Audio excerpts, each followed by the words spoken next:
So even as a creator, I'm not a reactor. Create, react, same letters, different order creates a different outcome. So even as a creator, I can leave open or put a stop to what wants to manifest in my life. And what I've discovered yesterday for myself after watching a show where people that had money, this is part of our programming by our good old TV, where pretty much from Dallas, which did my programming, JR was the bad guy but always had the win, and Bobby was the one taking it in the arse and not having as much luck.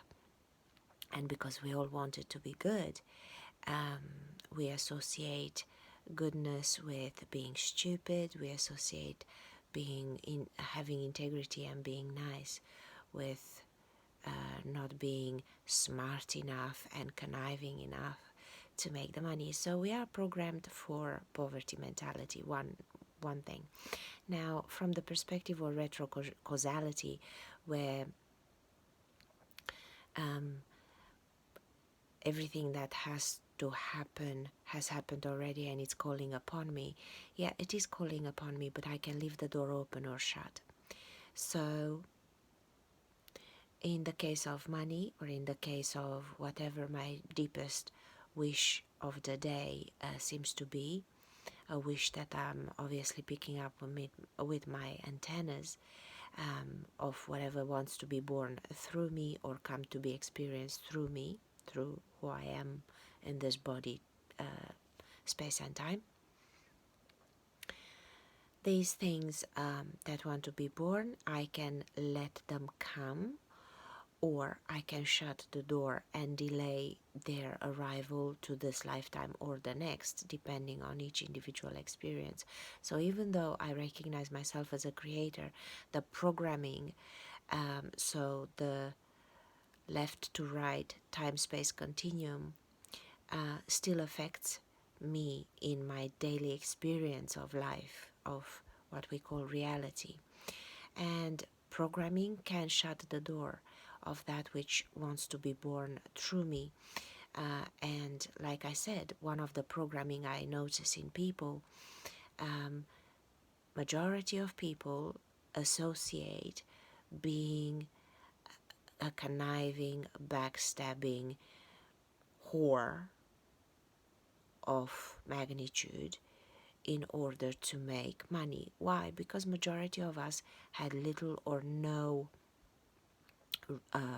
role modeling in what it is to be rich, have money, have wealth. And be rich, I don't refer to the mechanic that has an extra 100,000, or I'm talking about real wealth. So when we see it, most of us see it in a very fragmented, manipulated way in order to trick us. So pretty much everyone I meet is programmed to associate. There is even the saying behind every great fortune, there is an even greater crime. Now, of course, there is probably 50 or 80% true, but that doesn't mean that you or me have to shut what wants to be experienced through us. The amount of money that wants to be experienced through us doesn't mean that we have to shut the door by thinking that we will become that which we don't like in the process of having, making, attracting, or living with money. Now, this programming for poverty consciousness, it's very insidious and is done literally by pretty much everything we are bombarded with. That who has money is a bitch or a bastard. That who has money, it's a annoying or demanding or entitled person. So to me, I had this breakthrough yesterday as I was watching a show, as I said, where people had money, then they lost it, and then one of them said to the other, wow, we have the opportunity of starting a new life. We could be good. We could actually be good and be happy. And the other one asks, yeah, okay, but how are we going to make money? As one excludes the other in their programming as well. And the other one says, well, just think bigger. We'll just think something bigger and better. And, we hyping each other up. And then I went into the bathroom, carry on with my night, and I was thinking, yeah, I really wasn't ever. I was always so naive, and I was always so stupid. I was never smart enough to con and connive my way to great success. And then I heard my thoughts, and I was like, where the fuck is this coming from? And then I remembered it came from Dallas in my particular upbringing. I had not seen anyone with real money, only menial, minuscule, uh, minute wealth, not wealth, but they had just enough not to die.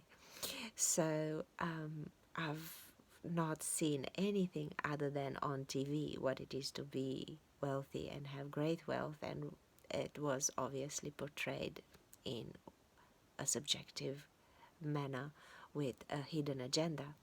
And I realized that actually programmed me to not only, but I didn't want to be associated, I didn't want to be seen as JR. I didn't want to know. I wanted to be a good person, and I thought one excludes the other. So yeah, here we are, basically digging a great big hole with one hand and literally putting the whole soil back in what we dug with the other, because we are so unaware of how we shut the door of what wants to come to us. And why do I say it wants to come to us? Because everything we think we want actually wants us. Us as infinite beings, as infinite entities.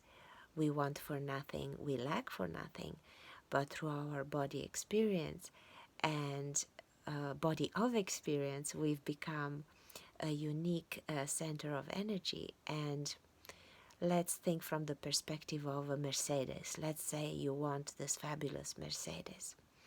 You want it, you think, and you immediately go into how do I make this happen? But really the Mercedes wants you. If you truly, truly, truly want it, you don't just impose that want upon yourself because your neighbor has one. But if you really want that particular Mercedes, it means it's calling upon you based on your body and of experience. That collection of metal wants to have experiences through what you can bring to it, while it has its own consciousness and its own vibration, and it floats into your consciousness as a want, simply because it wants through someone like you to have a particular experience. And you can ask your very boring, very lame, very uninteresting friend or someone else and say, do you wish for this Mercedes? And they will most likely say, no, it doesn't interest me at all, while their antenna did not pick up the want of the Mercedes to come to them, while their body of experience has nothing to offer to this Mercedes. So when you see things from the perspective of things wanting you, you understand even what something like the Bible says, that before you ask, it was answered, and everything you want wants you.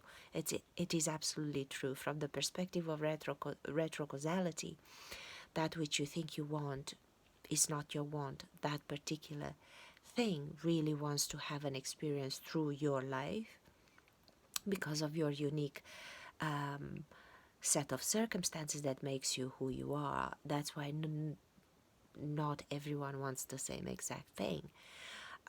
So to that want, you can leave the door open or you can shut it. And how you leave the door open or how you shut it, it's via what you've been programmed to believe, your want to bring. So really we are exactly like these computers on the binary 0-1 program, open or shut. So that's why I do not agree with the law of attraction and the pushing shit uphill methods of wishing, wishing, repeating, repeating, affirmation, affirmation, vision board, push, push, push, force, force, force, beg, beg, beg, ask, ask, ask.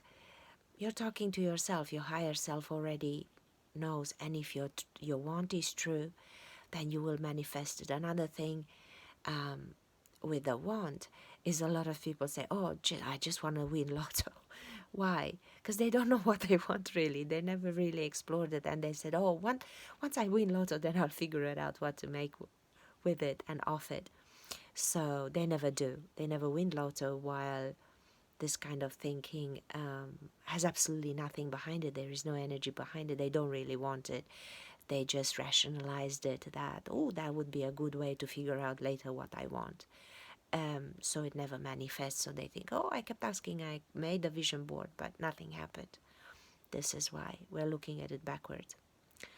Retro-causality, creator, when you understand that, you understand there can't be any karma either. Why?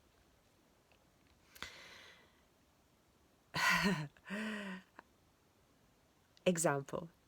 Let's say you steal $10 today and you lose $20, or someone steals from you $100, or you buy something today with that $10 and tomorrow it's $1. So you lose in some way or another, and you think, fucking karma. What if the tomorrow that was gonna happen anyway came today and inspired you to take that $10, because everything is yours anyway. So you just took from wherever the energy was of such, and you took what you needed for tomorrow, and it was meant to be. It was meant to be so. If tomorrow creates today, then that justifies your action of today, and there shouldn't be any negative connotation, because what you took from yourself, for yourself. So there is no need to see retribution, punishment, and all of that garbage that comes from very archaic, very self-defeating times and thoughts. So I'll explore more on retro-causality and its application, and I will debunk completely concepts like needing to forgive, to heal, to let go, and all of that bullshit. When you understand that what happens today made yesterday be the way it was, what will happen tomorrow. Why I'm saying that retro-causality, oh, big buzzy word, or whatever you think of this word, because as a complete creator, infinite, how could you possibly not be tomorrow, and how can you possibly not be conscious of tomorrow? How could you possibly think of linear time or in a linear time? Therefore, everything you ever were or you ever will be, you already are and you will be. And if you want to look at reality in any way, your reality in the body, you could look at it. Future creates today and it created yesterday, so that it gives itself a body of experience through which to expand even further, even more infinite, and with even more facets than a diamond, which are 58 facets in a brilliant cut. So yeah, tschüss.